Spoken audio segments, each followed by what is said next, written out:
tahu hikmah itu, kata Rasulullah, perumpamaannya bagaikan hujan lebat yang menyirami bumi. Asaba ardhan, bagaikan hujan lebat yang menyirami bumi. Fakanat minha buq'atun qabilatil ma fa'anbatatil kala'a wal ushba al-kathir. Ada tanah, ketika tanah tersebut diserami oleh air hujan, maka tanah tersebut menumbuhkan rumput-rumput dan tumbuh-tumbuhan yang sangat banyak. Kemudian wakarat bin habuk atu amsakatil ma' fa nafa'allahu azza wa jalla bihan nas fasharibu minha wasaku wa zara'u. Ada tanah yang ketika tanah tersebut diserami oleh air hujan, tanah tersebut membentuk genangan-genangan seperti membentuk sungai, membentuk laut. Kemudian Allah memberikan manfaat kepada seluruh manusia, bisa minum dari genangan air tersebut, bisa mencuci dari genangan air tersebut, dan bisa bercocok tanam dari genangan air tersebut. Nah, kemudian ada juga tanah yang gersang, yang walaupun diserami dengan air hujan, tanah tersebut tidak menumbuhkan apapun, tidak menumbuhkan rumput, tidak menumbuhkan tumbuh-tumbuhan, kemudian tidak juga menjadi genangan air seperti sungai atau laut yang bisa memberikan manfaat kepada banyak orang. Nah, inilah perumpamaan, yakni maksudnya Rasulullah SAW, perumpamaan pertama yakni air hujan yang menyirami bumi, yang dimana dengan air hujan tersebut tumbuh-tumbuhan bisa tumbuh, rumput-rumput bisa tumbuh, muncul genangan-genangan air sehingga orang bisa minum dari air tersebut, orang bisa mencuci, orang bisa bercocok tanam. Ini adalah orang-orang yang memiliki ilmu, kemudian ilmunya bermanfaat bagi seluruh manusia, ilmunya bermanfaat bagi orang lain. Ini kelompok yang pertama, golongan yang pertama. Ada juga golongan yang dimana ilmu tersebut tidak bermanfaat, yakni sebagaimana tanah walaupun telah diserami oleh air hujan, tetapi tanah yang gersang tersebut tidak menumbuhkan apapun, tidak tumbuh rumput, tidak tumbuh tumbuhan, tidak pula genangan air yang bisa memberikan manfaat kepada banyak orang. Nah, yakni Rasulullah diutus oleh Allah dengan ilmu, dengan petunjuk itu untuk memberikan manfaat. Seperti inilah tugas para ulama, yakni kam syajarah, berapa banyak pohon-pohon laisa bimusmirin, tetapi pohon tersebut tidak berbuah. Banyak orang-orang yang berilmu, bukan enggak, orang berilmu banyak, ulama banyak, akan tetapi orang yang mendapatkan manfaat dari ilmu tersebut sedikit. Orang berilmu banyak, tetapi mendapatkan manfaat dari ilmu sedikit, mendapatkan barokah dari ilmu sedikit. Terus bagaimana agar mendapatkan ilmu yang bermanfaat? Sehingga bagaikan tadi tanah yang disirami dengan air, kemudian tanah tersebut bisa menjadi tumbuh-tumbuhan dan rumput yang bermanfaat bagi orang, tumbuh genangan-genangan air yang bermanfaat bagi orang, yakni ilmu tersebut bermanfaat dengan diamalkan. Ente pengen mendapatkan ilmu yang bermanfaat, amalkan itu punya ilmu. Ente dakwah dengan ente punya ilmu tersebut. Sebagaimana penjelasan yang kemarin tentang dakwah, khairun nas anfa'uhum linnas, sebaik-baiknya manusia adalah yang bisa memberikan manfaat kepada manusia-manusia yang lain. Manfaat dengan apa? Dengan ilmu. Manfaat dengan nasihat. Makanya coba lihat para ulama, para orang soleh. Di bawah sini ada satu lagi hadis. Wa qala sallallahu alaihi wasallam, idza mata ibnu adam in qata amaluhu illa min thalathin, al ilmu yantafa'u bih. Apabila manusia itu wafat, apabila manusia itu meninggal dunia, maka terputus seluruh amal-amalnya kecuali 3. Salah satunya adalah ilmu yang bermanfaat. Ulama, orang-orang saleh, sampai-sampai dikatakan famal hayat illa li ahli ilm. Tidak ada kehidupan kecuali kehidupan itu hanya miliknya orang-orang yang berilmu. Al-alim hayatuhu abada. Orang yang berilmu itu hidupnya abadi selama-lamanya. Bukan berarti mereka nggak mati, bukan berarti mereka nggak wafat, bukan berarti mereka nggak meninggal dunia, bukan berarti mereka nggak hancur, bukan berarti mereka nggak binasa. Mereka mati, mereka hancur, mereka binasa. Akan tetapi karena mereka mereka semasa hidupnya ilmu mereka bermanfaat sehingga mereka akan selalu dikenang selama-lamanya. Beda dengan orang-orang bodoh. Wa mal mautu illa li ahlil jahl. Dan tidak ada kebodohan kecuali kebodohan hanya milik tidak ada kematian kecuali kematian hanya miliknya orang-orang yang bodoh. Al jahlu qabla mauti mautun li ahli fa ajsaduhum qabla al kuburi kuburu. Orang-orang yang bodoh sebelum kematian datang sesungguhnya mereka telah mati. Sebelum jasadnya terkubur sesungguhnya jasad mereka telah terkubur. Orang bodoh gak usah nunggu mati, sesungguhnya hakikatnya mereka telah mati. Orang bodoh gak usah nunggu jasadnya terkubur, sesungguhnya jasadnya telah terkubur. Walaupun mereka berjalan di siang hari, mereka bagaikan mayat. Beda dengan orang berilmu yang ilmunya bermanfaat. Yakni manusia apabila wafat, manusia apabila meninggal dunia, semua amalnya terputus. Kita masih hidup sholat, ketika mati dalam kubur kita nggak bisa sholat. Kita masih hidup puasa, dalam kubur kita nggak bisa puasa. Kita masih hidup haji, dalam kubur kita nggak bisa haji. Yakni terputus amal-amal kita. Akan tetapi ada 3 amal yang tidak akan pernah terputus. Walaupun kita telah wafat, walaupun kita telah terkubur, walaupun jasad kita telah hancur, akan tetapi jikalau semasa kita hidup meninggalkan 3 amal ini, maka pahalanya akan terus mengalir sampai datangnya hari kiamat. Nah, salah satunya ilmu yang bermanfaat. Ilmu yang bermanfaat sebagaimana manfaatnya tumbuh-tumbuhan tadi kata Rasulullah. Bermanfaatnya tumbuh-tumbuhan tadi bagi manusia, sebagaimana bermanfaatnya rumput bagi bahaim, bagi binatang-binatang ternak, sebagaimana bermanfaatnya genangan-genangan air tadi untuk orang-orang bercocok tanam, untuk orang minum. Maka seperti itulah manfaat ilmu para ulama. Jikalau bedanya tadi tanah itu tumbuh-tumbuhan, genangan-genangan air, ilmu para ulama bermanfaat untuk menghidupkan hati-hati orang yang mati. Walaupun mereka telah meninggal dunia, pahalanya mengalir terus sampai datangnya hari kiamat. Contoh, ibunda baginda Nabi besarnya Sayyidatuna Aminah, ibunda Rasulullah. Beliau meninggal di Abwa al-Qaryah bainal Makkah wal Madinah. Abwa itu adalah satu desa yang berada di antara Makkah dan Madinah. Beliau wafat ketika pulang dari Madinah berziarah ke makam suaminya, ayah Rasulullah, yaitu Sayyidina Abdullah. Ketika itu Rasulullah masih berumur 7 tahun. Beliau bersama Rasulullah yang ketika umur 7 tahun, kemudian kalau nggak salah bersama Ummu Aiman, kalau nggak Ummu Aiman, Ummu Sulaim, Ummu Aiman kalau nggak salah. Beliau bersyair sebelum wafat, yang dimana syair tersebut ada keterkaitannya dengan ilmu yang bermanfaat. Apa syair beliau? Beliau mengatakan, kullu hayyin mayyit wa kullu jadidin bal wa kullu kibarin yafna ana mayyitatun fadhikri bak faqad taraktu khaira wa waladtu tuhra. Apa kata beliau? Kata ibunda Rasulullah, kullu hayyin mayyit, segala sesuatu yang hidup pasti akan mati. Sebagaimana dalam Al-Quran Allah berfirman, kullu nafsin dha'iqatul maut, segala sesuatu yang bernyawa, yang berjiwa pasti akan merasakan yang namanya kematian.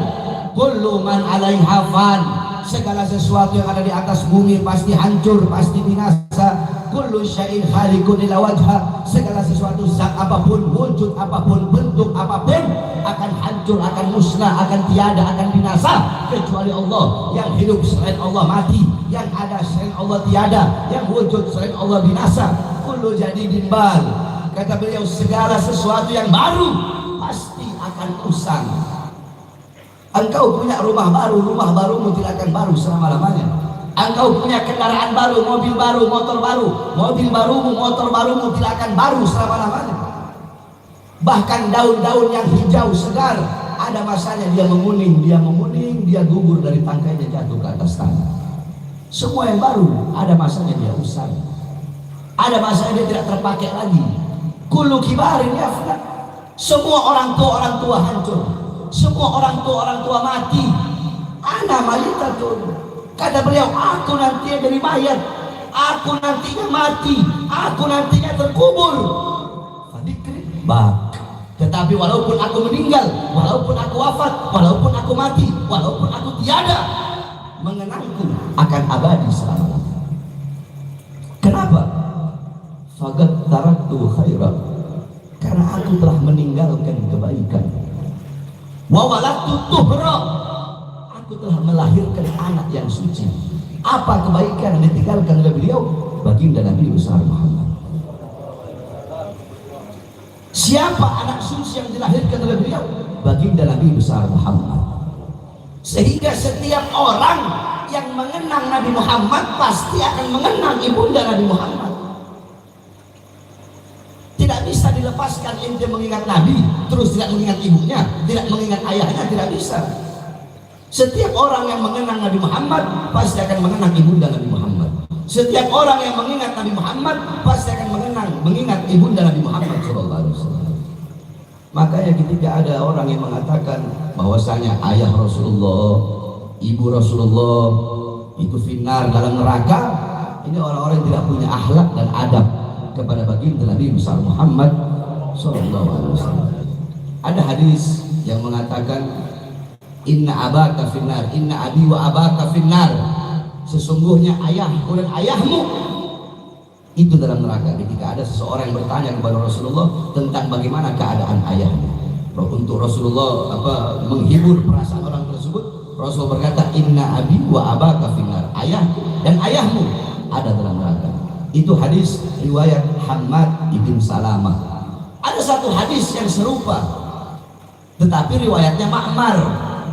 Jikalau hadis Hammad ibn Salamah itu memakai lafaz abi, sesungguhnya ayahku, hadis riwayat Ma'mar nggak pakai itu. Hadis riwayat Ma'mar inna abaka finnar. Ketika suila Rasul ditanya di mana ayahku, kata Rasulullah inna abaka finnar, ayahmu di neraka karena mati dalam keadaan kafir. Rasul tidak menyebutkan abi, ayahku. Nah terus dua hadis ini sama tetapi bertentangan, maka harus ditarjih. Nah ketika dirojih, siapa yang lebih kuat? Hadis riwayat Ma'mar atau hadis riwayat Hammad ibn Salamah? Ternyata ketika ditarjih, yang hadis yang lebih kuat adalah hadis riwayat Ma'mar. Kenapa? Karena menurut Al-Imam As-Suyuti, Hammad ibn Salamah sa'ahifdu. Hammad ibn Salamah apalannya buruk, sehingga kalau ditarjih dengan hadis riwayat Ma'mar, maka hadis riwayat Ma'mar yang akan menang ketika pentarjihan tersebut. Nah saudara-saudara, jangankan ayah Rasulullah, jangankan ibu Rasulullah SAW, Malik ibn Sinan. Malik ibn Sinan satu waktu ketika perang Uhud, kakinya terkena anak panah. Rasulullah kakinya terkena anak panah, betisnya Rasulullah terkena anak panah. Ketika betisnya Rasulullah terkena anak panah, keluar darah. Malik ibn Sinan mengecup darah Rasulullah, kemudian dia telan. Kata Rasulullah, buang, jangan kau telan. Tidak ya Rasulullah, aku akan telan darahmu ya Rasulullah. Apa kata Rasulullah? Wahai para sahabat, saksikanlah, api neraka tidak akan bisa menyentuh Malik ibn Sinan. Abdullah ibn Zubair, ketika Rasulullah hijamah, ketika Rasulullah habis bekam, maka darah bekas bekamnya Rasulullah berikan kepada Abdullah bin Zubair. Wahai Abdullah bin Zubair, buang darahku di tempat yang tidak dilihat oleh orang. Dibawa oleh Abdullah bin Zubair, dia lihat nggak ada orang, dia minum darah Rasulullah SAW. Ketika dia minum darah Rasulullah, dia kan pergi kepada Rasulullah, dia berkata, ya Rasulullah, aku telah buang darahmu. Kemana? Di tempat yang tidak dilihat oleh orang. Di mana? Di perut. Siapa yang mau lihat aku minum? Apa kata Rasulullah? Ketahuilah haram api neraka untuk menyentuhmu, wahai Abdullah bin Zubair. Abdullah bin Zubair, Malik ibn Sinan haram disentuh oleh api neraka karena pernah meminum darah Nabi Muhammad. Maka apakah bisa neraka menyentuh bapak dan ibunya Nabi, sedangkan Nabi Muhammad adalah darah dagingnya, saudara-saudara. Dan ayah dan ibu Rasulullah itu kalau dalam ilmu tauhid namanya ahlul fitrah. Ahlul fitrah itu adalah orang-orang yang hidup di masa ketiadaan Nabi, di masa ketiadaan, di masa kekosongan. Kosong akan masa Nabi, kosong akan masa Rasul. Jadi awas, hati-hati kalau kita berbicara bahwasanya ayah atau ibu Rasulullah masuk dalam neraka. Nah, itu ibunda Rasulullah mengatakan silaturahmi kan juga. Yakni setiap orang yang mengenang Rasulullah pasti akan mengenang ibunda Rasulullah SAW. Kenapa? Karena beliau adalah kebaikan yang ditinggalkan oleh ibunda beliau. Begitu juga para ulama, begitu juga orang-orang soleh. Yakni beliau meninggalkan kebaikan, beliau meninggalkan petunjuk, beliau meninggalkan nasihat, beliau meninggalkan ilmu yang bermanfaat. Sebagaimana air hujan yang turun yang meninggalkan bekas, meninggalkan athar namanya. Apa itu athar? Athar yakni bakiyat lisyai. Athar itu adalah sisa dari sesuatu. Itu namanya athar, sisa dari sesuatu. Nah, para ulama, orang-orang soleh meninggalkan athar, meninggalkan jejak, meninggalkan bekas yang bermanfaat bagi seluruh manusia. Syekh Abdul Qadir Jailani wafat ribuan tahun yang lalu, tetapi tidak ada orang dalam satu hari yang tidak pernah menyebut nama beliau. Beliau hidup dalam al-gunyahnya, beliau hidup dalam kitab-kitab beliau hidup dalam manakibnya. Syekh Abdul Hasan Asyadili wafat ribuan tahun yang lalu, tapi beliau hidup dalam Sirrul Jalil fi khawasi hasbunallah ni'mal wakilnya. Beliau hidup dalam hizib baharnya, beliau hidup dalam hizib nasornya. Al-Imam Ghazali wafat ribuan tahun yang lalu, tapi sampai detik ini, sampai hari kiamat, beliau hidup dalam Ihya Ulumuddinnya, beliau hidup di dalam Minhajul Abidinnya, beliau hidup di dalam Mukasyafatul Qulubnya, beliau hidup di dalam Miarul Ilmnya, beliau hidup di dalam Al-Wajiznya, beliau hidup di dalam Al-Wasidnya. Al-Habib Abdullah bin Alwi Al-Haddad wafat ratusan tahun yang lalu, tapi beliau sampai detik ini, sampai hari kiamat hidup dalam Ratib Al-Haddadnya, hidup dalam Wirdul Latifnya, hidup dalam Nasuhuddiniyahnya, hidup dalam Hikamnya, hidup dalam Diwannya, hidup dalam Adab Sulukul Muridnya, dan kitab-kitab beliau yang lain. Para ulama, Al-Imam An-Nawawi wafat ribuan tahun yang lalu, sampai detik ini, sampai hari kiamat hidup dalam Minhajnya, beliau hidup di dalam kitab-kitab beliau. Para ulama seperti itu. Walaupun jasad mereka hancur, andaikan jasad mereka hancur, tinggal tulang belulang mereka hancur, nama mereka terpampang di batu nisan, akan tetapi mengenang mereka akan abadi selama-lamanya. A'yanuhum mafkuda wa amsaluhum fil qulubi mawjudah. Walaupun jasad mereka hancur, walaupun jasad mereka tiada, akan tetapi mereka hidup di dalam hati setiap para pecintanya. Dan bahkan orang-orang beliau, orang-orang yang sudah wafat, lebih banyak memberikan manfaat kepada kita orang-orang yang hidup daripada orang-orang yang hidup memberikan manfaat kepada kita. Beliau-beliau para ulama sudah wafat, tetapi bisa memberikan manfaat kepada kita orang-orang yang hidup. Ente contoh, gak usah jauh-jauh, ente pergi ke Keramat Empang. Ente pergi ke Keramat Empang, ente lihat banyak pedagang-pedagang yang dagang di pinggir Keramat Empang. Itu orang yang berdagang di situ, dagangan mereka dibeli oleh orang-orang datang ziarah. Orang beli dagangan mereka, kenapa? Karena orang-orang datang ziarah. Kita lihat di makamnya Habib Husain bin Bakar Idrus Suwar Batang, di Habib Ali bin Abdul Rahman Habsyi Kuitang, di Habib Kuncung, di makam ini beliau-beliau sudah wafat, tapi bisa memberikan nafkah, bisa menghidupkan orang-orang yang masih hidup. Mereka sudah wafat, beliau-beliau sudah meninggal dunia. Akan tetapi orang-orang yang berdagang, tukang parkir hidup dari situ, tukang-tukang parkir hidup dari situ, yang berdagang di pinggir makam-makam keramat itu hidup dari situ. Beliau-beliau sudah wafat, tetapi bisa memberikan manfaat kepada orang yang masih hidup. Itu ulama, itu aulia, itu orang-orang soleh. Manfaat yang mereka berikan lebih banyak ketika mereka sudah wafat daripada mereka sudah meninggal. Kata Habib Idrus, Al-Imam Habib Idrus bin Umar Al-Habsyi, beliau mengatakan para aulia itu memberikan manfaat kepada orang-orang yang masih hidup. Manfaat yang mereka berikan lebih banyak ketika mereka sudah wafat, sudah meninggal dunia, daripada mereka masih hidup. Kenapa? Karena ketika mereka masih hidup, mereka yakni dibebani dengan syariat agama. Kalau mereka sudah wafat kan tidak dibebani dengan urusan apapun, sehingga mereka bisa lebih banyak memberikan manfaat kepada orang-orang yang hidup. Makanya Habib Ahmad bin Umar bin Smith, beliau mengatakan aqwamu ahya'in tamutul qulub bi dzikrihim, aqwamu amwatin tahyal qulub bi dzikrihim. Berapa banyak orang-orang yang masih hidup, orang-orang yang masih hidup, tetapi mengenang mereka, mengingat mereka bisa mematikan hati.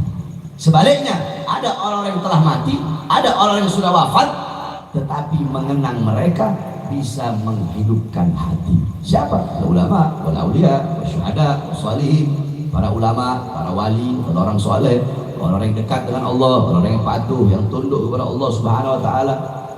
Kita walaupun masih hidup, beliau walaupun sudah wafat, tapi kita yang masih hidup bisa mengambil intifa, mengambil iktibar, mengambil istifadah. Kita mengambil manfaat, mengambil faedah, mengambil keutamaan bagaimana cara hidup beliau-beliau, sehingga kita menjadikan beliau-beliau sebagai teladan kita, uswah kita, pedoman kita. Coba lihat Al-Quran. Al-Quran berisi kisah para nabi. Al-Quran berisi kisah para rasul yang terdahulu sebelum Nabi Muhammad SAW. Al-Quran huwa nurul mubin wa dhikrul hakim wa siratul mustaqim. Al-Quran adalah cahaya yang nyata, sebutan yang bijaksana, jalan yang lurus, petunjuk. Al-Quran ibarat mata bagi orang-orang yang buta. Al-Quran ibarat telinga bagi orang-orang yang tuli. Al-Quran ibarat lidah bagi orang-orang yang bisu. Al-Quran ibarat kaki untuk orang berjalan, ibarat tangan untuk orang memegang. Al-Quran ibarat lampu bagi orang-orang yang berada dalam kegelapan. Al-Quran adalah petunjuk bagi orang-orang yang tersesat. Isi Al-Quran adalah kisah para nabi, kisah para rasul, orang-orang yang telah wafat sebelum Nabi Muhammad. Untuk apa? Kisah orang-orang yang telah wafat tersebut, para nabi, para rasul, menjadi pelajaran untuk Nabi Muhammad yang pada zaman itu, bagi kita zaman sekarang, dan bagi orang-orang di masa yang akan datang sampai akhir zaman. Berisi pelajaran. Ini para ulama, yakni mereka adalah orang-orang yang memberikan manfaat semasa hidupnya ataupun semasa kematiannya. Makanya kata Rasulullah SAW tadi, aku diutus oleh Allah membawa ilmu, membawa petunjuk. Itu bagaikan air hujan lebat yang membasahi bumi, yang menyirami bumi, yang dimana ada tanah yang dengan kena air hujan yang lebat tersebut, tanah tersebut menumbuhkan tumbuh-tumbuhan dan pohon-pohon yang bermanfaat bagi orang. Tanah tersebut menumbuhkan genangan-genangan air, air hujan tersebut menyisakan genangan-genangan air yang menjadi sungai, yang bisa orang bercocok tanam di situ, minum di situ, mereka wudhu di situ, mereka mengambil itu air untuk banyak manfaat. Di sisi lain ada juga tanah yang gersang, yang walaupun disirami air hujan yang lebat, tanah itu tidak bisa memberikan manfaat apa-apa, kering, kerontang. Ini adalah orang-orang yang tidak bisa menerima nasihat, orang-orang yang hatinya buta, orang-orang yang hakikatnya telah disesatkan oleh Allah, dan dia tidak akan mendapatkan petunjuk kecuali petunjuk yang datangnya dari Allah Subhanahu wa taala. Kita berdoa mudah-mudahan Allah jadikan kita semua sebagai hamba-hamba yang mendapatkan manfaat dari para ulama, mendapatkan ilmu yang bermanfaat dari orang-orang soleh, bermanfaat bagi diri kita, kemudian kita bisa memanfaatkan lagi ilmu-ilmu tersebut bagi orang-orang terdekat kita, bagi diri kita sendiri bermanfaat, bagi orang lain bermanfaat. Sekali lagi anak sampaikan bahwasanya ente orang walaupun punya ilmu sedikit, kalau ente amalkan ilmu tersebut sehingga bermanfaat, itu lebih bagus, itu lebih baik daripada orang yang punya ilmu banyak tetapi tidak bermanfaat sama sekali. Makanya jangan pernah ente sungkan untuk memberikan nasihat, jangan pernah ente sungkan untuk menasihati orang, untuk menyampaikan kebaikan yang ente dapatkan dimanapun, mau di majelis ini atau di majelis yang manapun, atau ente dapat nasihat-nasihat, ilmu-ilmu ente dapat dari para guru-guru, dari para habaib, dari para kiai-kiai, dari para ustadz-ustadz. Jangan sungkan, jangan malu untuk menyampaikan lagi ilmu yang ente dapatkan. Ini ente berdakwah, karena kemarin udah jelasin, yakni amal yang paling dicintai oleh Rasulullah adalah dakwah. Dakwah paling dicintai oleh Rasulullah SAW. Bahkan Habib Ahmad bin Umar bin Smith Shibam, beliau menjadi manusia yang paling dicintai oleh Rasulullah di zamannya, bukan karena banyaknya ibadah beliau, bukan karena banyaknya ilmu beliau, tetapi waktu beliau pagi, siang, sore, malam beliau habiskan untuk berdakwah di jalan Allah Subhanahu wa taala. Sekali lagi, amal yang paling dicintai oleh Rasulullah yaitu berdakwah. Jadi ente berdakwah walaupun ente punya ilmu sedikit, sampaikan. Walaupun ente mendapatkan nasihat sedikit, sampaikan. Agar apa? Agar bermanfaat. Ingat sekali lagi, ilmu sedikit tetapi bermanfaat itu lebih bagus, lebih baik, lebih utama daripada ilmu banyak tetapi tidak bermanfaat. Ya, ente mendapatkan ilmu, ente punya ilmu sedikit, ente punya ilmu, tapi ente sampaikan lagi ilmu tersebut bermanfaat bagi orang lain, bermanfaat bagi diri ente, bermanfaat bagi orang lain, itu lebih baik daripada banyak orang yang banyak ilmunya tetapi tidak memberikan manfaat sama sekali. Coba ente lihat berapa banyak penceramah sekarang, para ustadz, para kiai, para habaib. Anda lihat di panggung-panggung ceramah isinya lawak semua. Ceramah isinya ketawa semua. Itu penceramah apa pelawak? Penceramah apa pelawak? Tidak memberikan manfaat sama sekali. Ini yang paling banyak seperti itu. Makanya ya, sekali lagi, apa tadi? Ilmu sedikit tetapi bermanfaat lebih baik daripada ilmu banyak tidak bermanfaat. Itu kan sedikit, kata-kata pendek itu. Ilmu sedikit bermanfaat lebih utama, lebih baik daripada ilmu banyak tidak. Itu kata-katanya pendek tetapi itu jawami'ul kalam. Apa itu jawami'ul kalam? Kata-kata pendek, singkat tetapi memiliki makna yang luas. Wallahu a'lam. Allahu Allahu Allahu Allahu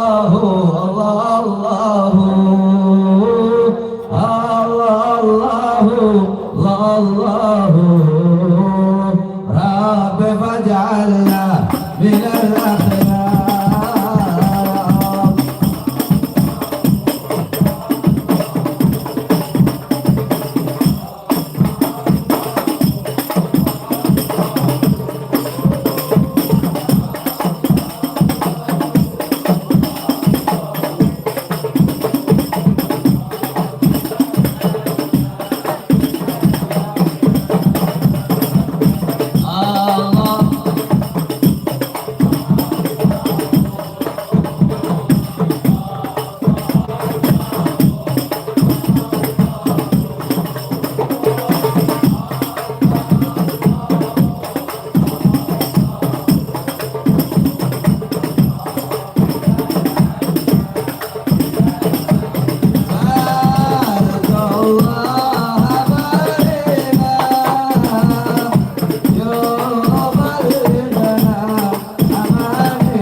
baru lagi.